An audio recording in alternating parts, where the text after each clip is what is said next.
Olá, tudo bem, Danilo? Tudo bem, doutor Danilo? Tudo bom? Tudo bem, prazer falar com você, viu? Você tá bem de saúde, física, mental, que é mais importante, né?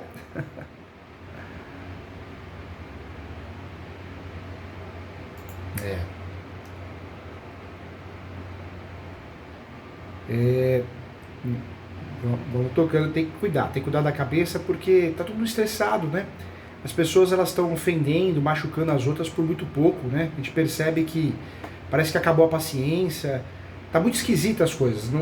Tudo bem, o ser humano sempre foi difícil, mas tá pior, tá cada vez pior, né? É no trânsito, é no metrô, é no ônibus, é em tudo. As pessoas se agridem, né, se ofendem. Eu acho que o que ajudou muito foi a internet, trouxe conhecimento rápido, mas Instagram, ela acabou mexendo com a cabeça de muita gente. Só vende sucesso, felicidade. E até parece que a vida é assim, né, doutor?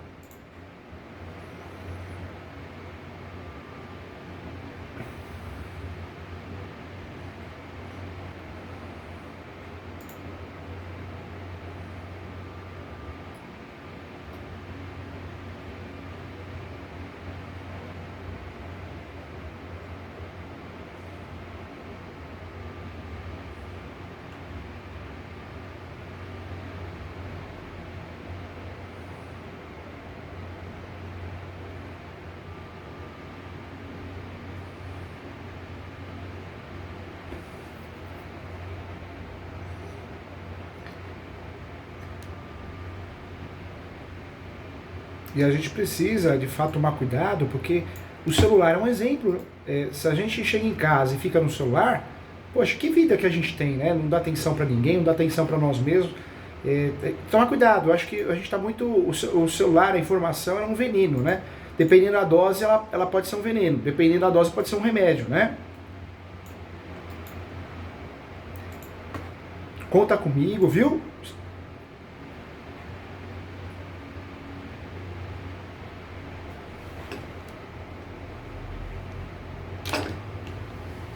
Tivesse, participe do seu canal. Outra, você demoraria aprendendo com suas lições quase que diárias. Parabéns pelo conhecimento, pelos temas. Vou falar só um pouquinho de minha vida para o doutor entender. Eu sou advogado também, tenho hoje uma imobiliária e a vida me levou mais hoje a ser gestor, empreendedor do ramo imobiliário, um pouco na imobiliária em si, aqui propriamente da advocacia. Da advocacia, eu estou a cada dia me desligando de processo judicial, tentando ficar aí com as consultorias extrajudiciais, com o trabalho extrajudicial e tomando conta também da imobiliária. Né? E aí eu estou com um caso, na verdade dois casos, se der tempo ainda, já posso adiantar o assunto? Pode, fica à vontade, viu? Mas com o professor você é um amigo, quero o teu bem. Tô aqui para te ajudar e te Cortou um proteger, pouquinho o viu? seu áudio, não sei se é aqui. Voltou? Deixa eu ver. Ah, sumiu aqui, ó. Foi, agora voltou. O seu Voltou. áudio está. Agora foi. Agora foi. Não, conte comigo. Mais que o professor você Então, ganhou um amigo, eu quero o seu bem, quero te ajudar. Conta comigo, fica à vontade, viu? Fica à vontade sim. tá bom, doutor. Então vamos lá. Primeiramente, é uma ação possessória. A minha cliente, ela chegou com a seguinte demanda aqui no escritório. Ela fez um contrato de uma parceria agrícola com uma determinada pessoa. E neste contrato convencionou-se um prazo, cujo prazo se extinguiu agora no mês de fevereiro passado. Neste contrato, a parceria que eles estabeleceram é que a pessoa entraria com a mão de obra e ela, por sua vez, cedeu a terra, cedeu a moradia, uma casa que tem nesse lugar, e cederia o material, os insumos para ela trabalhar, e, consequentemente, com a produção, eles então dividiriam ali um percentual para cá. O fato é que a pessoa não deu sequência na parceria, a pessoa que estava lá, que deveria plantar, não, acabou absolutamente não fazendo nada. Isso é um contrato que já tem há 3 anos de livramento. Por falta de informação e tudo mais, essa minha cliente tentou cobrar a parte dela verbalmente, falou, olha, estou te dando todos os insumos do trabalho, você não está fazendo a tua parte, desocupa, por favor, então, a casa. Isso acabou não acontecendo, e ela acabou deixando, o tempo foi passando, e no entendimento dela, falou, bom, a hora que terminar em fevereiro o contrato, peço para ela desocupar o imóvel. Né? Bom, assim ela fez. Né? Em fevereiro, ela esteve lá pessoalmente, foi conversar com essa pessoa, e ela falou, não, daqui eu não saio, e só saio com uma ordem judicial. E o contrato dessa parceria está em nome do casal. E ela conversou com a mulher, porque o esposo há uma informação de que ele está com algum problema na justiça, então talvez ele esteja foragido, mas às vezes encontram ele lá, mas ele se esconde, e é uma área rural, é uma área assim, difícil acesso. Tá? E, bom, pois bem, ela me procurou e falou, olha, eu quero tirar ele de lá, né? Até a última vez que ela esteve lá, rolou até um boletim de ocorrência, porque a mulher ligou para a delegacia e falsamente disse, olha, eu estou sendo invadida aqui na minha propriedade, tem 20 pessoas querendo invadir minha propriedade.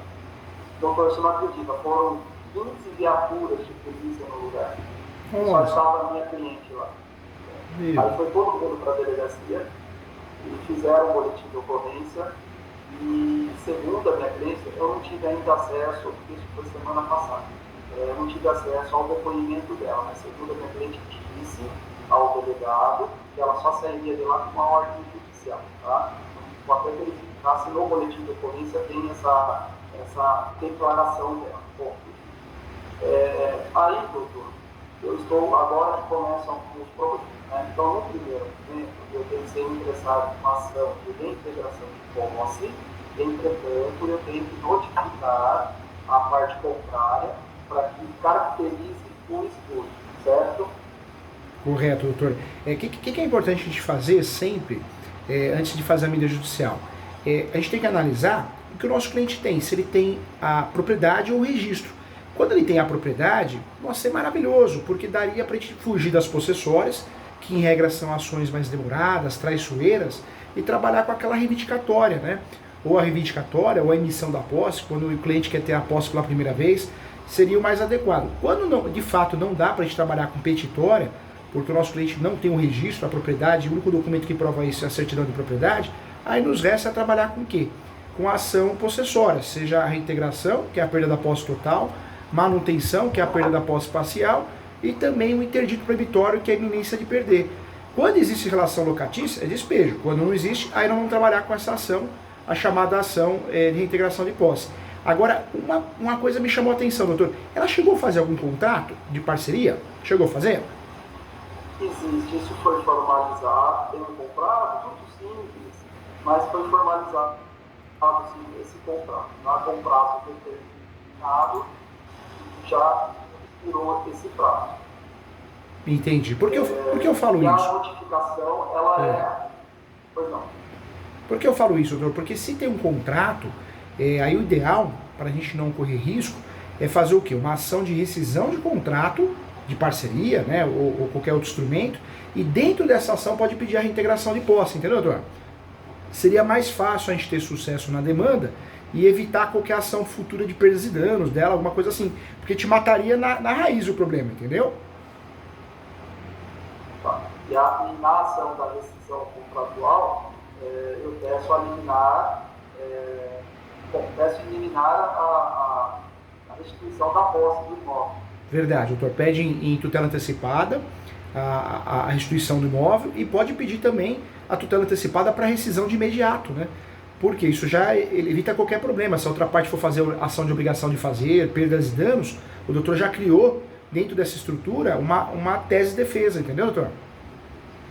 Ok, isso é importante, doutor. E a minha dúvida, antes de ingressar na ação, porque eu até pensei nessa ação de rescisão contratual, tá?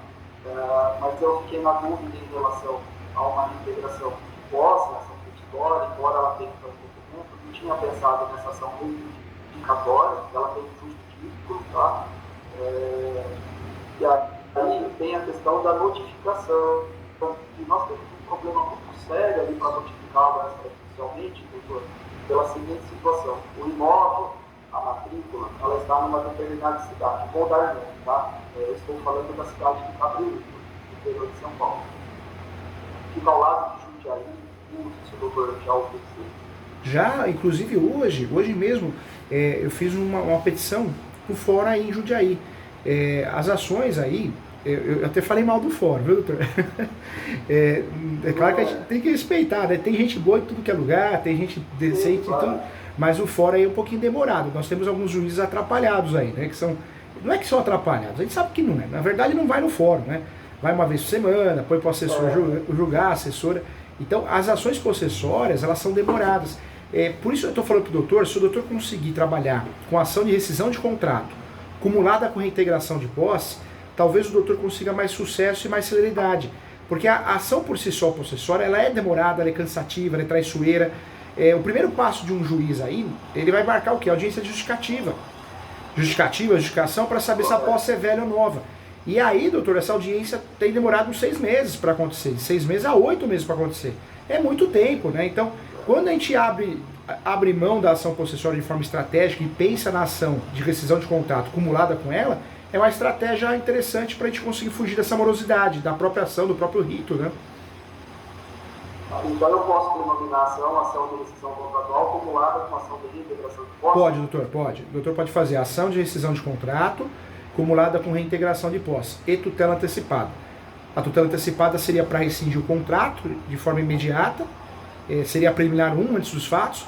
A preliminar 2, o doutor poderia, nessa ação, pedir o arbitramento do aluguel ou a desocupação, pedido alternativo.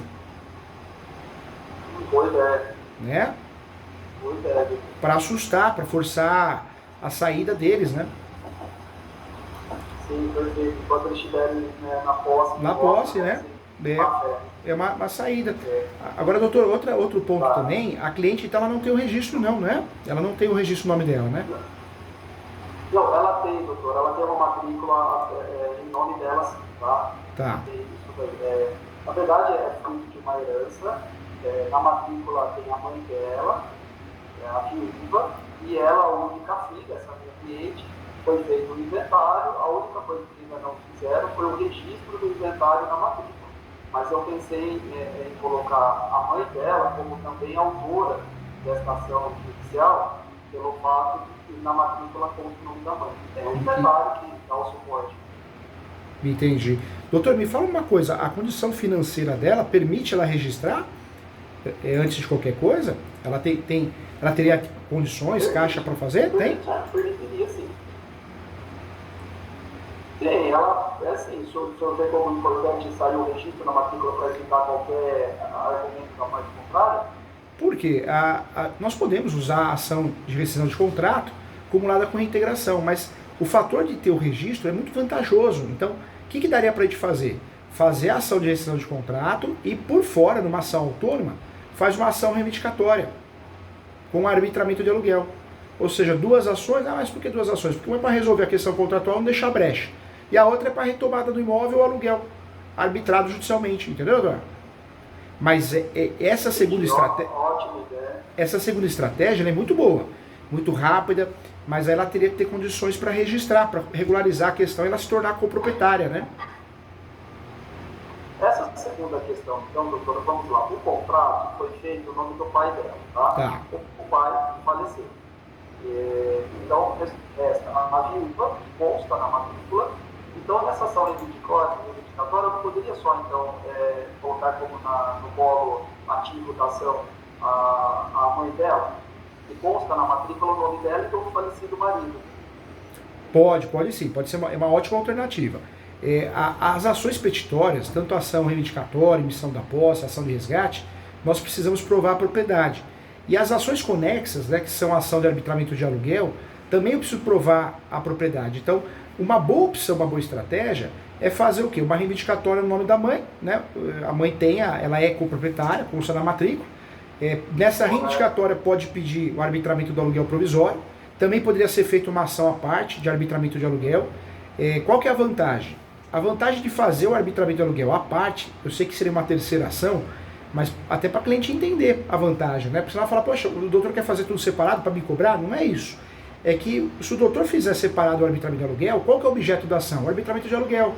Então é uma ação que o juiz vai dar. O juiz, a juíza vai dar porque não tem, é o objeto da ação, ele tem que dar. Cara crachá.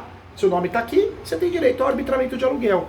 Então, fazer a ação de arbitramento de aluguel por fora, de forma autônoma, ela seria vantajosa porque a gente protegeria o pedido. Quando eu faço o arbitramento de aluguel dentro da reivindicatória, o que pode acontecer? Se pegar um juiz ou uma juíza, e aí tem muito, que é inseguro, ele vai falar, não vou dar a tutela antecipada de aluguel porque eu quero o contraditório. Então você deixa de forçar a parte sair. Por mais que seja um pouquinho mais oneroso em relação a honorários do cliente com o doutor, em relação a custas processuais se não tiver justiça gratuita, porque são 3 ações, mas a estratégia, se o cliente tem condições, é perfeita, porque nós temos uma ação de arbitramento de aluguel com tutela antecipada pura, uma ação reivindicatória para retomar o imóvel e uma ação de rescisão de contrato. É muito comum no Brasil a gente acumular pedidos, né? Diversas ações nós podemos fazer isso. Então nós podemos fazer uma reivindicatória com tutela antecipada de arbitramento de aluguel. Nós podemos fazer uma reivindicatória com reintegração. Mas a situação em si, se fizer essas 3 ações separadas pelo fato da cliente ter condições, é muito mais vantajoso, porque protege o pedido principal, entendeu, doutor? Ótimas ideias, doutor. Vou avaliar, o doutor está coberto de razão, não tinha pensado essas possibilidades. E aí tem um ponto, doutor, para caracterizar o estudo, para a gente poder, seria a notificação. Seria a notificação. E aí eu volto naquela questão que a gente tem uma dificuldade aqui, e acho que a notificação extrajudicial, não sei se seria o caminho, talvez eu tenha que fazer uma notificação judicial. E eu até então, raramente utilizo notificação judicial, a não ser de forma extrajudicial. Por quê, doutor? A matrícula do imóvel está registrada no cartório de Cabriúva, da cidade de Cabriúva. O imóvel fica dentro da cidade de Itupeva.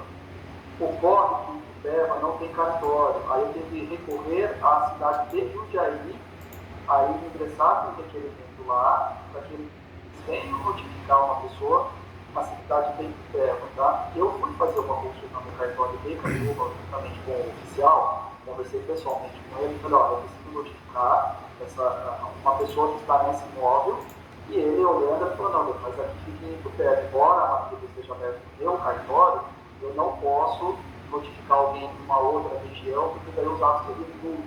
Então, se você ingressar com esse tipo de requerimento aqui, eu não vou dar prosseguimento. Eu falei, bom, antes eu não vou abrir uma suscitação de dúvida, eu não vou para um outro caminho, não vou questionar, porque aí vai demorar mais ainda.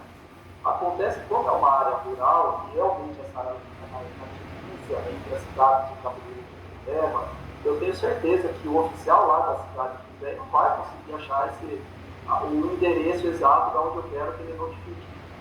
Entretanto, doutor, aqui em Cabriúva, eu conseguiria fazer essa notificação judicial, porque para o fórum, já houve uma ação judicial nesta propriedade anteriormente, o fórum dos atos, e aí naquele limite o fórum está público. Então eu teria que fazer essa notificação de forma judicial para caracterizar o uso, pensando nessa liminar, na tutela antecipada, para demonstrar ao juiz a questão da permanência dela após o encerramento do contrato. Entendi. Doutor, de fato, viu?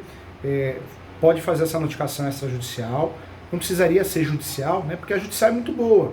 Ela gera um efeito psicológico muito bom e muitas vezes o invasor, né, o inquilino acaba abandonando, porque a notificação judicial aparece com processo. Então quem não conhece vai falar, é um processo, assusta mais, né?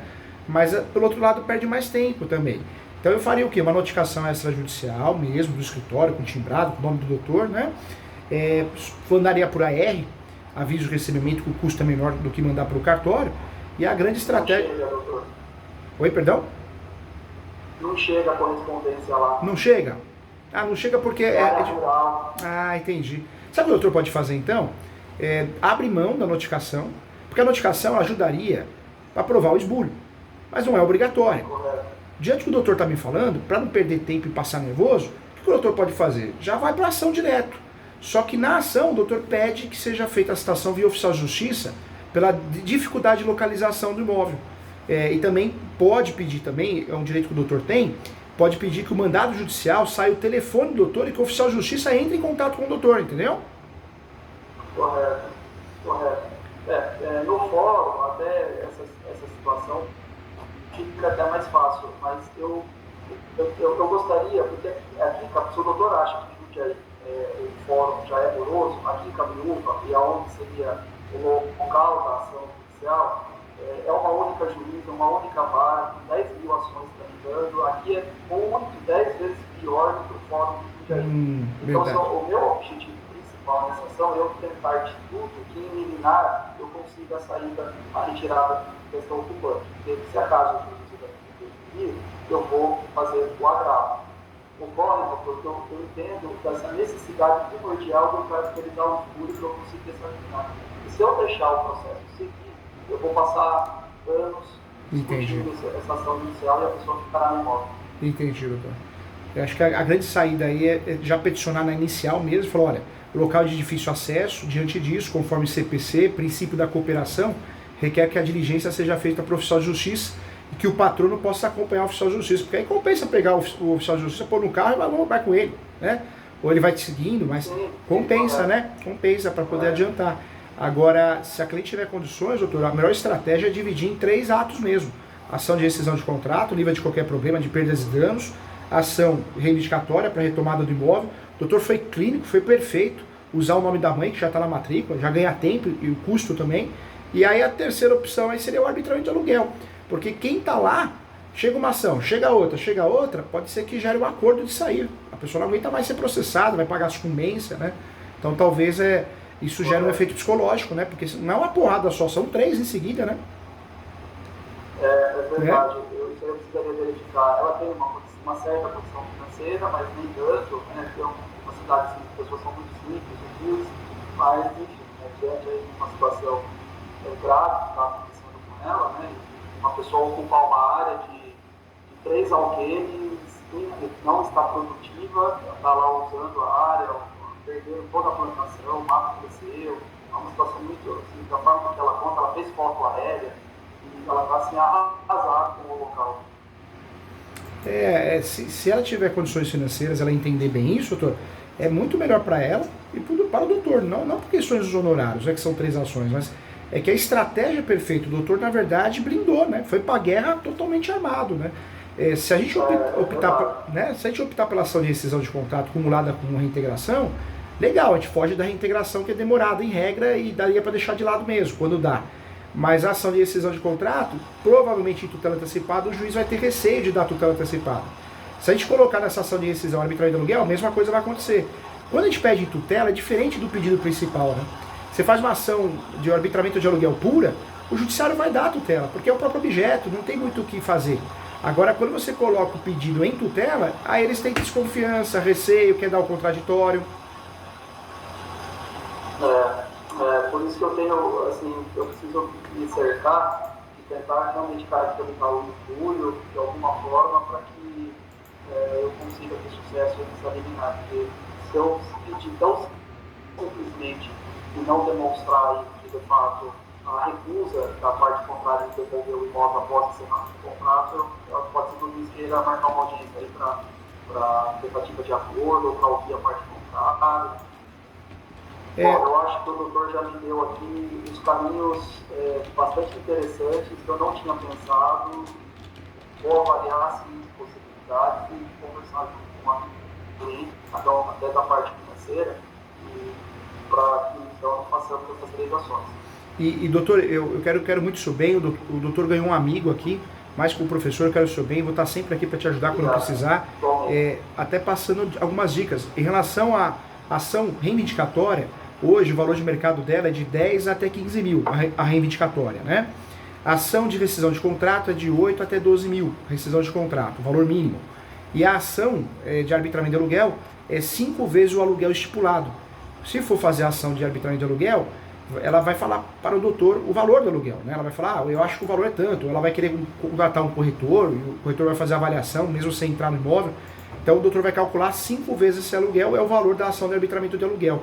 Em relação à precificação, eu falo isso porque é uma forma do doutor saber que é um serviço complexo, o doutor merece respeito e atenção, é estudioso, então é diferenciado. Então o cliente tem que respeitar, porque não é sempre que acha advogado igual o doutor, não. Diferenciado, viu? Doutor, obrigado pelas suas palavras.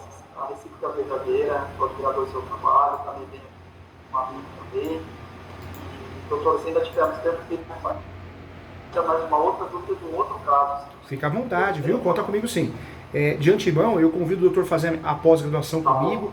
Se o doutor tiver um tempinho, entra no site www.portaleso.com.br. ESO é Escola Superior Universitária. Por que eu convido o doutor a entrar nesse site? Porque esse site tem muitos cursos homologados pelo MEC com certificado, gratuitos, de advocacia, vários ramos diferentes. E tem as pós, e cada pós, todas elas custam R$ 958,80. Inclusive a minha de imobiliária é esse valor também. Eu sou coordenador da pós de civil, processo civil e de direito imobiliário. Mas tem a pós de direito notarial, tem a pós de direito de família. Então é muito legal, doutor. O custo é baixo, mas o conhecimento é absurdo. Todos os cursos são focados na prática, é online, mas tem plantão de dúvida uma vez por mês. Então é muito legal. Por isso eu estou convidando o doutor, que é o nosso perfil de colegas do bem. Viu? Que legal, doutor. Eu vou verificar. São turmas, tem turmas se iniciando por esse? Tem, na verdade, a pós de imobiliário nós estamos, na pós de imobiliário acho que nós estamos na 10ª turma já. A de civil acho que é a 7ª, a de notarial acho que é a 4ª, mas como o curso é online, o doutor consegue entrar na turma que está aberta, vai fazendo o curso no seu tempo e uma vez por mês tem plantão de dúvida. É muito legal, doutor. E é gostoso porque um dia você faz 2 horas, outro dia você faz 1 hora, outro dia você não faz. Não atrapalha igual a presencial, né? A presencial é muito sofrida, né? Tá. Só para ver se eu escrevi certo. Portal ESU. Portal ESU, Escola Superior Universitária, ESU. www.portal.esu. É muito legal. Se o doutor digitar no Google ESU Educacional ou Portal ESU, já aparece o link, viu? Tá bom. Muito obrigado pela dica. Verei sim, o custo é extremamente baixo, porque eu já fiz, depois já comparei. Eu até fiz uma pós-graduação um pouco antes da pandemia no Damasco. Eu falo, sabe, doutor, porque eu sou professor lá da casa, né? Mas muitas vezes as pós são muito teóricas. Normalmente, o que eu percebo? Normalmente o curso, a universidade, a faculdade que tem graduação em Direito, quando ela vem de pós, ela comete um erro. Ela pega os mesmos professores da graduação e joga para dar aula na pós. E a maioria dos professores da graduação, com todo respeito, eu também dou aula na graduação, mas poucas aulas, a maioria não advoga. Porque dá aula de manhã, tarde e à noite, então não tem experiência prática. E no direito o que interessa para nós é a prática, né? Porque a teoria a gente já tem, a teoria é confusa. Então, hoje, as pós-graduações que tem curso de graduação, normalmente quem dá aula são os mesmos professores. Esse é um problema sério, né? Então, as pós do ESO, porque eu gosto? Porque é muito focado na prática, modelo de peça, material de apoio. Realmente é quem advoga, quem quer aprender a advogar com mais qualidade e precificar. Então é muito legal, viu? Por isso eu convidei o doutor com muito carinho. Obrigado, e vou levar também em consideração o direito a isso, doutor. O outro caso que eu tenho aqui, me chegou doutor, é uma questão mais propriamente de inventário, mas eu vou explicar, porque o interesse do meu cliente é ter a matrícula em nome dele. Tá. O que acontece? Um imóvel que inicialmente pertencia a um casal, faleceu primeiro o esposo, foi feito o inventário e hoje nessa matrícula consta 50% para a viúva e os outros 50% de decorrência do falecimento foi transferido por meio de inventário a 4 filhos, tá? Cada qual com 12,5%. Passo seguinte, faleceu a mãe. E aí, eles me contrataram para fazer o inventário da mãe. Os 4 filhos me compraram para fazer o inventário da mãe. Quando eles me compraram, eles encaminham também uma venda. Já tinham feito essa venda. Eles fizeram um contrato, nem sei se tem validade, fizeram um contrato de compra e venda do bem. E, na qual eles tinham, sim, titular como 50%, mas os outros 50% pertenciam da mãe. Então, se a gente analisar esse contrato, eles venderam o imóvel 100%, mas metade seria como antecipação de herança, né? O que por meio do instrumento de contrato não pode. Mas eles eram também donos de 50%. Então, chego no meu escritório com esse contrato formalizado e me procurando para fazer um inventário para regularizar a parte da mãe, ou isso passar a parte da mãe para eles e eles poderiam tornar a escritura pública para quem comprou. Até aí tudo bem, estava tudo caminhando numa boa. Só que neste contrato foi quem adquiriu, fez um parcelamento de 18 vezes, então tem um valor de entrada e estabeleceu no contrato de que a diferença ele pagaria 18 vezes. Até todo mundo de acordo, assinaram, todo mundo concordou, os sucessores e os cônjuges também, tá? O fato é que uma das herdeiras, entre o combinado entre os irmãos, como havia 18 parcelamentos, uma das irmãs, combinado entre eles, falou: olha, os 6 últimos pagamentos para você, irmã, né? No primeiro momento ela falou: ok, eu concordo em ficar com os 6 últimos pagamentos. E aí, quando eu vou conduzir o inventário, tem que procurar CPs, recolher o PCRB, e aí quando eu vou marcar no cartório, porque a minha ideia já era marcar a escritura de compra e venda com uma cláusula resolutiva, estabelecendo esse parcelamento, e consequentemente fazer o inventário. Então faz o inventário, está assinando a escritura de inventário e a escritura de compra e venda com cláusula resolutiva. Até havia sugerido de fazer uma alienação fiduciária, mas por custos o comprador não quis e ficaram, e a ideia foi então fazer essa cláusula resolutiva na escritura de compra e venda. Mas uma das irmãs não quis assinar nem a escritura do inventário e nem a escritura de compra e venda. A família brigou entre eles e ficou tudo parado. Tá? Parou. Eu não consegui dar procedimento do inventário, o comprador entrou na posse do imóvel, isso já é um fato, isso ocorrido há aproximadamente 3 anos. E agora, né, todo mundo já recebeu o preço, e aí me procuraram novamente para dar procedimento, porque o comprador agora pagou o preço e ele quer receber. Ocorre, doutor, tem que chegar no ponto. Essa irmã que falou que não iria assinar, infelizmente ela faleceu. Ai, meu Deus. E ela vem a falecer quando já tinha pago todo o preço, tá? Tá. E aí fui reunir a documentação para, em tese, fazer o inventário dela. Ela tem um filho que é desaparecido. E isso vai complicar. Aí eu pergunto, doutor, considerando que ela em vida recebeu todo o preço, mas eles não têm aí um termo de quitação, tá? Mas o preço foi pago. É necessário arrolar esse percentual que ela deixou no processo de inventário, ou com o termo de inventariante, algum dos filhos dela assinando, eu conseguiria, numa escritura, ele representar, ou um alvará judicial para vender a parte dela, porque de fato, se fizer o inventário, eles não vão receber esse termo, porque o preço já foi pago, então eles não têm o valor numerário para receber esse inventário. Eu não sei se qual o caminho aí correto para tentar resolver essa situação, sempre pensando nesse irmão, esse filho que ela deixou, que está desaparecido há 2 anos e a família não tem contato. É uma pessoa solteira, não sabe o que aconteceu, não sabe se está vivo. Isso aí, se for ter que fazer o inventário, nós vamos parar um bom tempo para resolver essa situação. Entendi, doutor. Doutor, o inventário sempre é oneroso, né? Oneroso. Muitas vezes ele se torna problemático, porque a gente não consegue finalizar o inventário porque um herdeiro faleceu, tem que abrir outro, ou ele sumiu. Então, quando dá para fugir do inventário, quando nós temos uma situação que dá para fugir, ou merece fugir, vale a pena. Hoje, a pessoa que mora no imóvel, ela poderia, com um julgado do STJ, fazer um uso capião, um exemplo. Porque, aí nós vamos pensar, por que uso capião? Porque menos oneroso, e além de ser menos oneroso, você consegue fugir do inventário. Um inventário talvez sem fim, moroso, cansativo e caro, né? Então, será que seria possível nesse caso? Eles estão brigando entre eles? Como que é a situação? Não é.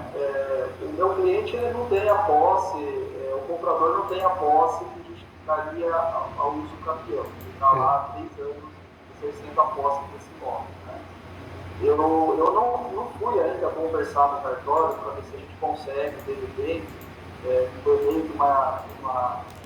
Eu já vi algumas situações aqui em que, por meio de um termo de inventariante, esse termo de inventariante, ele assina cumprindo as obrigações do pai falecido, por exemplo, tá? E o cartório de imóveis aceitou. Então, eu não sei se eu conseguiria. Porque uma outra situação, eu pensei num alvará judicial. Entendi. É que a gente está falando, obviamente, de um inventário, mas cuja situação é para resolver o problema do imóvel, né?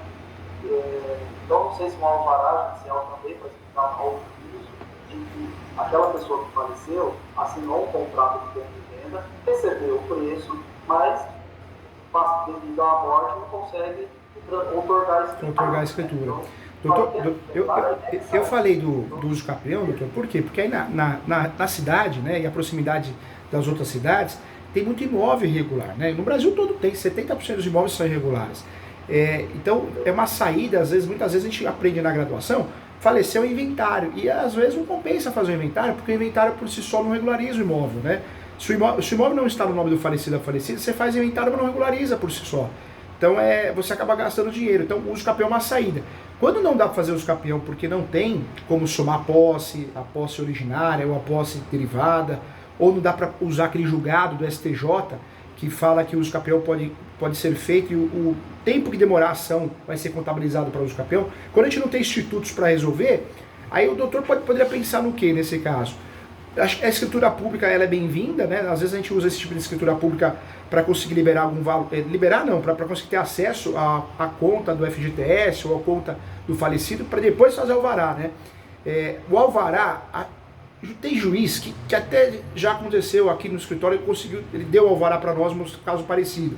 Mas a maioria vai falar assim, não posso dar alvará porque não é um conjunto de patrimônio, é um só. Então o meu receio que usando essa tese, que é a tese pacificada, ele não vai dar, ele ou ela, né? Vai acabar não liberando o alvará. Dessa situação, o cliente do doutor é o comprador, não é? O cliente é o comprador. É o comprador. O cliente é o comprador. É o comprador. Então, eu pensaria no quê, doutor? Eu pensaria na adjudicação compulsória. Porque a adjudicação compulsória, o judiciário ele vai expedir uma carta de adjudicação e o doutor provavelmente vai conseguir registrar. Se acontecer de não conseguir registrar essa carta de adjudicação, aí pelo menos o doutor usa ela como justo título de boa-fé para um futuro uso capião. Entendeu? Essa ação vai demorar uns 2 anos, o cliente está fazendo posse.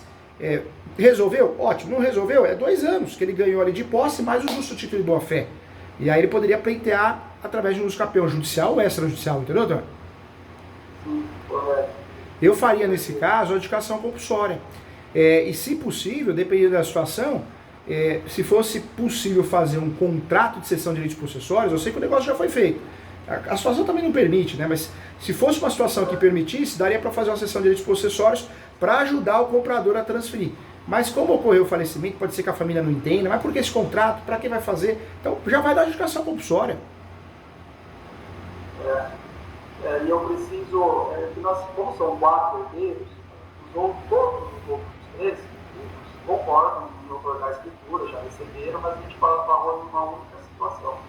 Eu vou tentar ver alguma forma que eu consiga me garantir uma escritura de direitos sucessórios desses 3 que concordam em assinar, para que eles se garantem, e aí nós vamos ficar a questão de um percentual, de 25% para resolver, seja então por meio de uma uso campeão, seja por meio de uma ação de verdade, doutor, bem pensado. E talvez eu gastaria uma bala, assim, aí seria, ainda que seja sem o alvo, sem acertar o alvo, mas seria um alvará para ver, para quem sabe, demonstrando para a juíza de que há concordância dos outros 3 proprietários, né?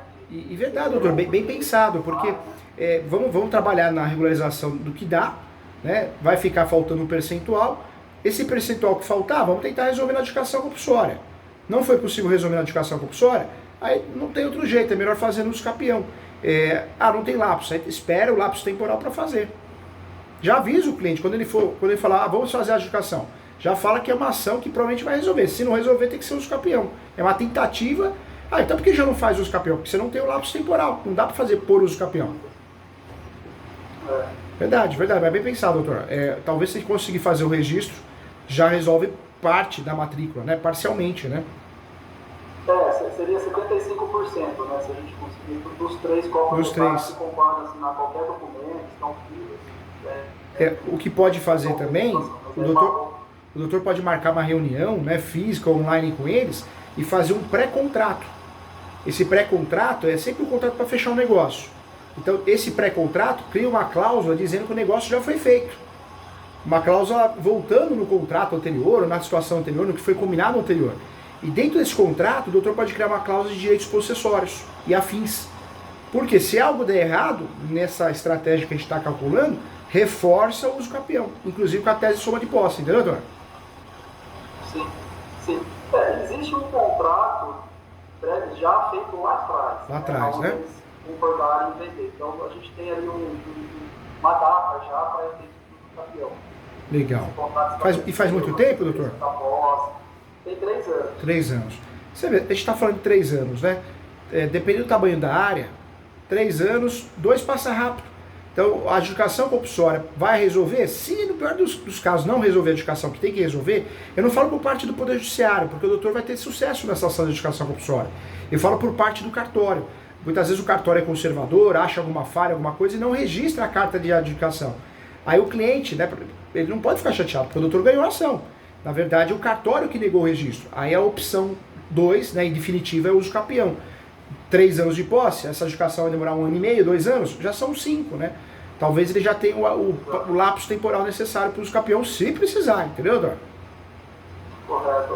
Se eu consigo formalizar pelo menos o inventário da viúva que faleceu, que detinha 50%, se eu consigo finalizar, aí registrando esse inventário, ficando 100% do imóvel em nome dos 4 herdeiros, aí eu tenho força daquele contrato que eles fizeram de compra e venda lá atrás, porque no primeiro momento eles venderam os direitos sucessórios. Verdade. Mas formalizando e passando o imóvel, aí eu tenho força, que estava retroativa, que seja, mas tem força dentro da formação de adjudicação, que é o que eu estou pensando.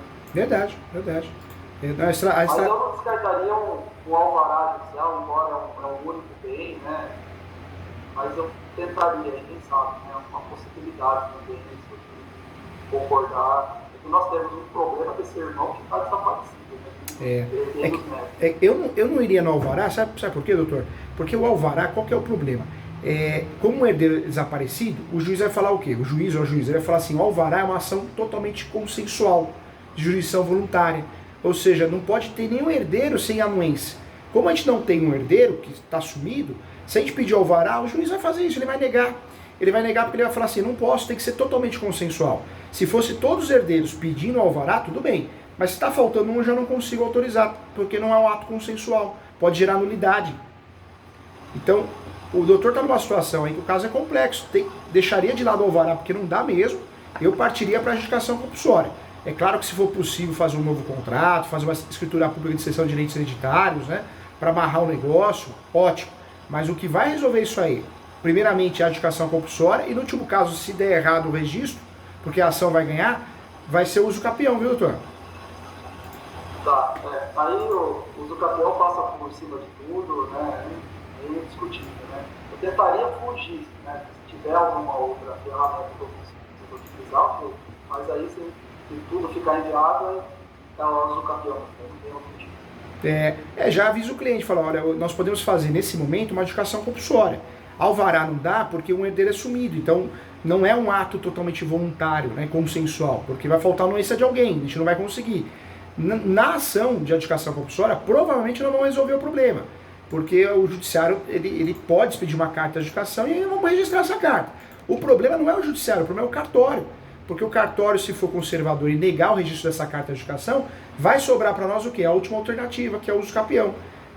Porque a parte já fica sabendo que não é um erro estratégico do doutor. Na verdade, o doutor está colocando na mesa o que pode fazer e o que pode acontecer. Né? Por parte do cartório, se negar o registro, o doutor vai buscar o uso capião, que é a forma originária. Prevalece acima de tudo, né?